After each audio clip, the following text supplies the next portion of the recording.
천리TV를 시청하시는 여러분 안녕하십니까? 저는 한국 포교의 집 육성원으로 있는 최대산 일학과 합니다. 오늘은 오멘타리 시로베 선생님의 입신 동기와 일화에 대한 말씀과 오늘 본부인 가마집을 읽어드리도록 하겠습니다.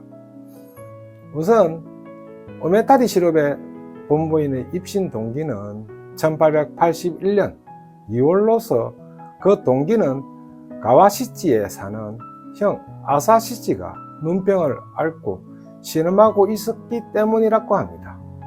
그 눈병을 도움받고자 터전을 참배하여 정갈인 두 사람으로부터 들려준 이야기를 듣고 무척이나 감격했다는 것입니다. 그것은 태초의 이야기, 십전의 수호, 대물차물, 8가지 티끌, 그리고 인연에 대한 이야기, 이 모든 것이 마치 자신의 영혼을 흔드는 것 같았다고 합니다. 형을 위해 시험 삼아 참배하러 왔지만 자신의 인연이 두려운 나머지 자진해서 신앙하지 않을 수 없을 만큼 시로베 선생님의 마음은 고조되었고 그동안 우라타 집안으로부터 고민하며 알아왔던 일들이 하나씩 풀리고 마음의 눈을 열리는 것 같았다고 합니다.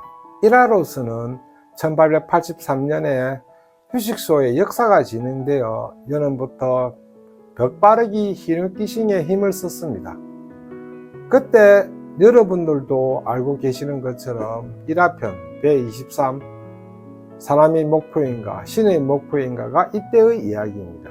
사무한 단속 속에서 오로지 히읗기싱을 하려는 생각에 여러가지 방법과 수단을 강구해서 터전으로 돌아왔습니다. 그런데 역사의 진척이 느려서 갔다가 다시 돌아오는 일들이 2번, 3번 있었다고 합니다.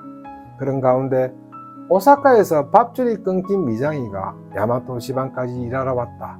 는 분별 없는 사람들이 험담을 듣고 시로베 선생님도 마음이 편치 않았을 것입니다. 훗날 시로베 선생님께서는 대교의 청년이나 입주자에 대해 내가 이렇게까지 일을 하고 있는데 이렇게까지 이바지하고 있는데 라는 생각을 하며 이래서는 아무리 열심히 노력해도 네가 남지 않는다 라고 깨우치며 엄한 가운데서도 어버이 마음으로 은혜의 보답을 깨우쳐 주셨습니다.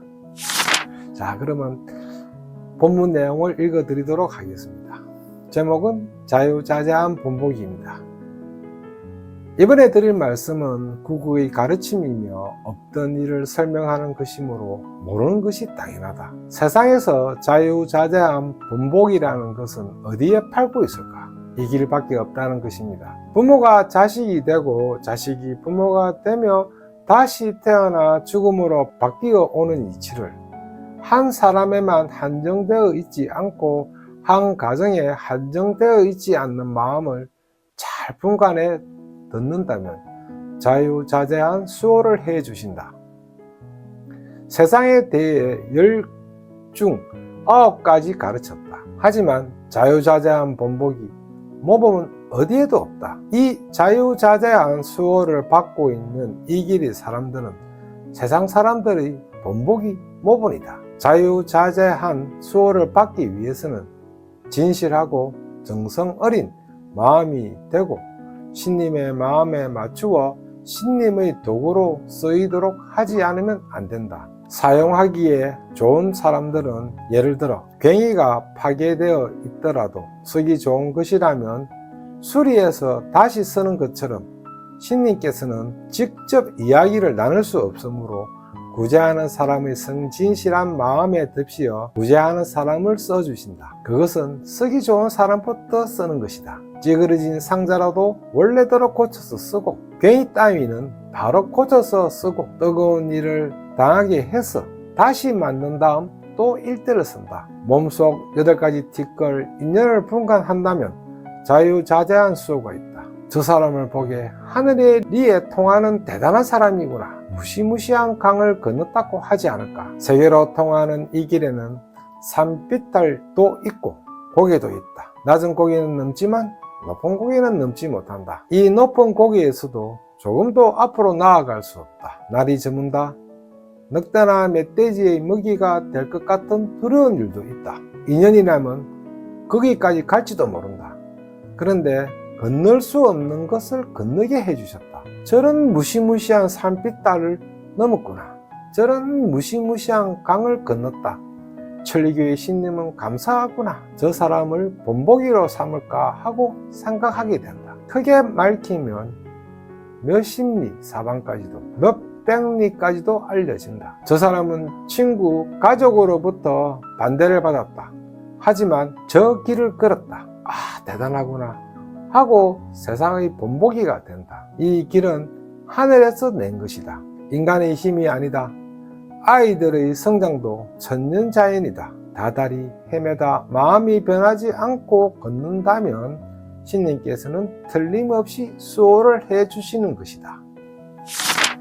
저는 이번에 오멘타리 시룹의 본부인 가마집을 공부하면서 느낀 점이 두 가지가 있습니다. 첫 번째로는 교주님께 구제받은 초대 선생님께서는 그 은혜를 잊지 않고 변하지 않는 마음으로 평생을 지키고 살아갔다는 것입니다. 저는 지금까지 많은 수호를 받았으나 그때뿐 금방 잊어버리는 경우가 너무 많았던 반성을 해봅니다. 두 번째는 천리, 즉 하늘의 혜택을 주위 사람들과 같이 감사하며 주위 사람들과 같이 은혜를 갚으려고 했다는 것입니다. 혼자만의 즐거움으로 교만한 것이 아니라 항상 주위 사람들과 함께 생활하셨던 점이 너무나도 감동적이었습니다. 저희 부족한 내용이지만 잘 들어주셔서 감사합니다.